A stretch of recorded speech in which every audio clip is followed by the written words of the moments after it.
कच्चे तेल के साथ कर लेते हैं। यहां पर कल ओपेक की मीटिंग भी थी जहां पर उन्होंने कुछ भी चेंजेस नहीं किए हैं और ओपेक की अगली मीटिंग अब 1 दिसंबर को है। हमारे साथ हमारे एक्सपर्ट्स जुड़ चुके हैं। नरेंद्र जी, बहुत शुक्रिया साथ देने के लिए। सबसे पहले आपसे जानना चाहेंगे कि मिडिल ईस्ट जहां तक बात की जाती है, 1/3 ग्लोबल प्रोडक्शन मिडिल ईस्ट से आती है। एज ऑफ नाउ जिस तरह की भी एस्केलेशंस हैं, लेकिन एक बात क्लियर है कि ऑयल प्रोडक्शन, ऑयल फैसिलिटीज और ऑयल ट्रांसपोर्टेशन को कोई असर नहीं पड़ा है। सो इवन एज हमने एक नीजर्क रिएक्शन देखा, लेकिन कोई बहुत बड़ी तेजी फिलहाल कच्चे तेल में नहीं।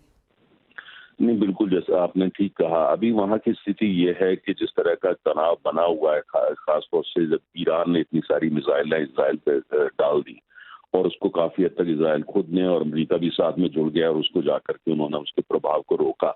लेकिन कुल मिलाकर के बाजार में अभी रिएक्शन उसको लेके काफी तनाव की है, क्योंकि ईरान ने धमकी दी है कि अगर इसराइल का रवैया ठीक नहीं होता है और वो लेबनान में हिजबुल्लाह वगैरह पे भी जो हमले जारी रखता है, तो ईरान जो है वो ऑयल का जो इंफ्रास्ट्रक्चर मध्य पूर्व में है, मिडिल ईस्ट में, उसको निशाना बनाएगा।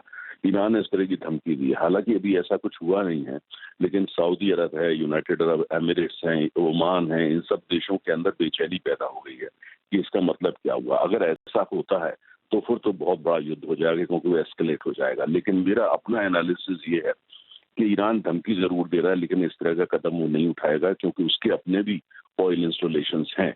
और दूसरी बात यह कि उनकी निर्भरता भी ऑयल उस पर ज्यादा है। मैं अभी 2 घंटे पहले ही वहां से वापस आया हूँ, मध्य पूर्व से, जहाँ ये सब कुछ हो रहा है, और वापस दिल्ली पहुंचा हूँ। और कुल मिलाकर के काफी अभी तनाव है। लेकिन अभी जो कुल मिला के ओपेक के अंदर भी, सऊदी अरब में भी, यूनाइटेड अरब एमिरेट्स में, अभी वो तुमको लगता है शायद ये एस्केलेट नहीं होगा। ईरान थोड़ी समझदारी दिखाएगा और इजराइल को अमेरिका जो है कहीं ना कहीं इसको रिस्ट्रेन करने का प्रयास करेगा। जहां तक तेल की कीमतों का बात है, ये जो अभी हुआ है ये सिर्फ जियोपॉलिटिकल जो मसला है उसको लेकर के रिएक्शन है।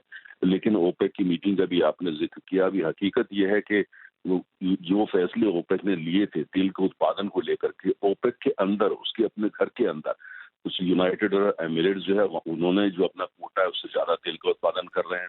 इराक जो कोटा है उससे ज्यादा तेल का उत्पादन कर रहे हैं। और रशिया जिस तरह की अंडरस्टैंडिंग है उससे ज्यादा तेल का उत्पादन कर रहा है।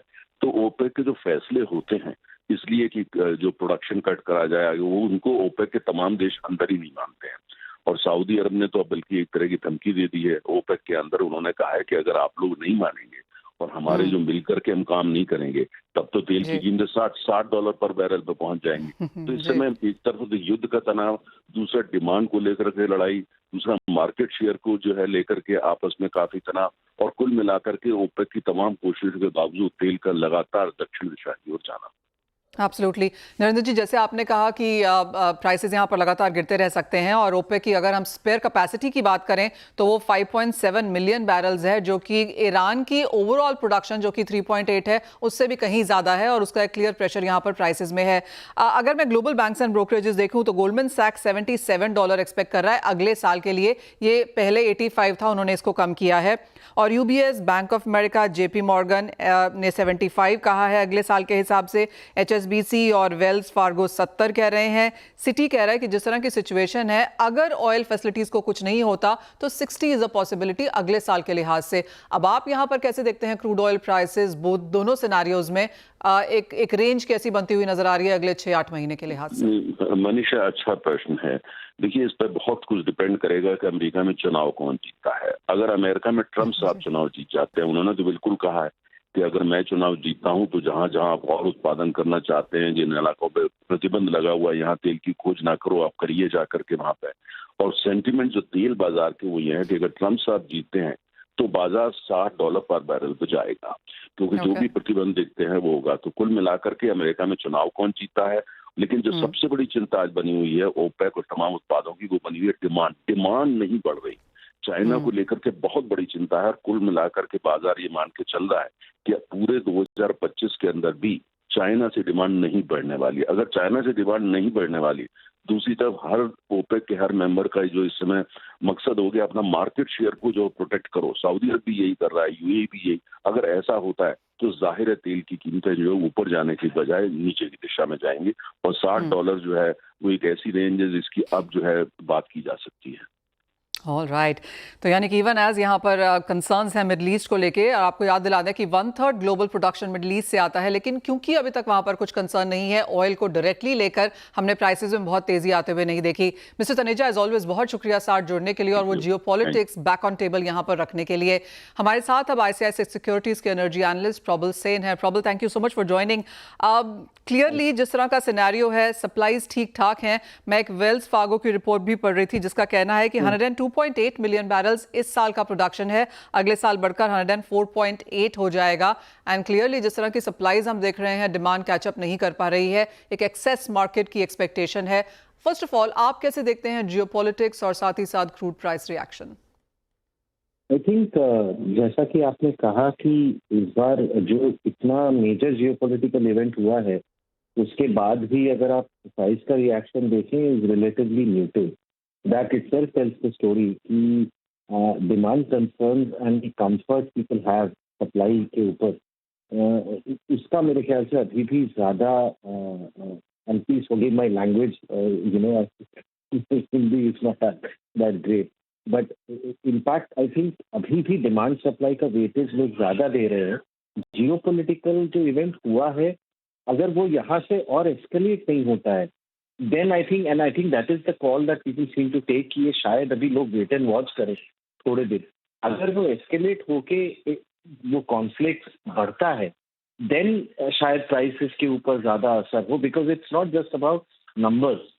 जो वो रीजन है वो इतना वॉलेटाइल है, अगर वो कॉन्फ्लिक्ट इजराइल और लेबनान के बॉर्डर्स के बियॉन्ड स्प्रेड होता है, तो उसका इम्पैक्ट फिर मेजर करना बहुत मुश्किल है आज की डेट में, क्योंकि वो फिर नंबर से कनेक्टेड नहीं रहना। तो मेरा वही सिंपल थोड़ा सा कॉशन है कि I was listening to the gentleman earlier जो बता रहे थे कि क्रूड 60 पे भी जा सकता है, एंड अगर हम नंबर्स की बात करें तो probably there is a case to be made.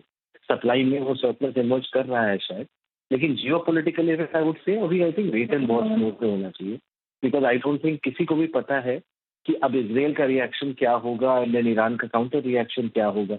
So that remains a crucial risk, let's say upside risk to prices.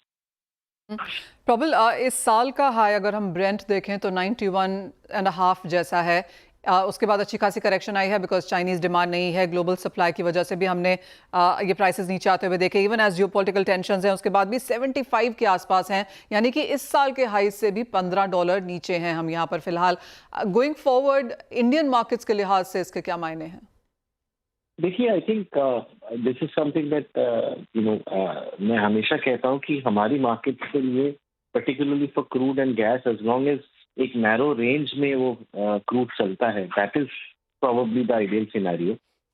सिर्फ ऐसा नहीं है कि क्रूड प्राइसेस बहुत नीचे जाते हैं तो it's necessarily a good thing, क्योंकि वो दैट कॉजेज इन्वेंट्री लॉसेस, वो वॉलेटिलिटी में आपको हेज करना पड़ता है। तो अभी के लिए इट्स $75 to $80 का अगर रेंज रहता है क्रूड के लिए, तो वो मेरे ख्याल से काफी फेवरेबल है बोथ फॉर ओएमसीज, क्योंकि marketing margin probably even with the price cut can remain at healthy level, और जीआरएम्स भी शायद थोड़ा सा अगर रिकवर हम अज्यूम करें कि हो जाएंगे यहाँ से, at where Singapore margin can go to let's say about $4।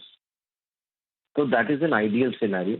Upstream के लिए अगर आप देखिए, फ्रैंकली जिस लेवल का प्रोएक्टिवनेस गवर्नमेंट ने दिखाया है in terms of windfall taxes और जितने फ्रीक्वेंसी से वो चेंज होता है, $75 के आसपास probably is an ideal level, क्योंकि नेट रियलाइजेशन उनको उतना ही मिल रहा है।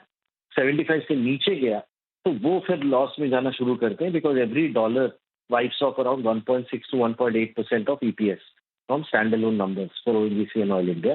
एंड उसमें फिर विंडफॉल टैक्स हट भी गया तो भी नेट रियलाइजेशन गिरेगा। उसके ऊपर अगर जाता है, फ्रैंकली उसका कोई ज्यादा फर्क नहीं है अपस्ट्रीम के ऊपर, because windfall taxes will take away that gain.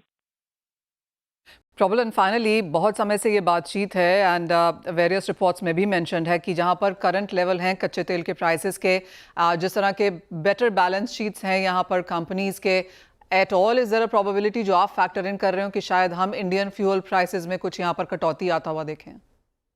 I think 2-3 दिन पहले तक अगर आप पूछते, व्हेन क्रूड हैड स्लम्प की 71-72 पे आ गया था, उसमें हम एक कैलकुलेशन कर रहे थे फ्रैंकली सेल्स की 3 to 4 रुपीज का price cut is something that can be probably comfortable without मतलब वो स्ट्रीट की अर्निंग्स या कंसेंसस अर्निंग्स अगर आप देखें, उसमें फिर बहुत डाउनसाइड रिस्क नहीं होता है एंड अर्निंग्स विल मतलब वो आसपास ही रहती हैं अराउंड। फॉर एग्जांपल एचपीसीएल पे अगर हम देखें, earnings can still remain at around 45 rupees odd even with a 3 rupee price.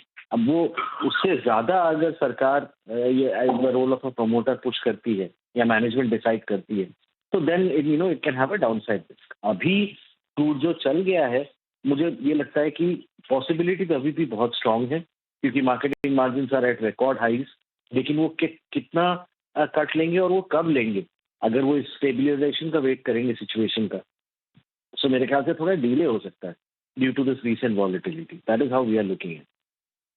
Point taken. Prabal, thank you so much हमारे साथ आज यहाँ पर जुड़ने के लिए। Of course crude oil prices को समझाने के लिए ही, और उसका इंडियन अपस्ट्रीम डाउनस्ट्रीम कंपनीज पे किस तरह का असर देखने को मिला है, एंड वेदर और नॉट आगे जाकर हम कटौती आता हुआ देखेंगे पेट्रोल डीजल के प्राइसेस में, वो कैलकुलेशन भी यहाँ पर शेयर करने के लिए। Well, crude oil prices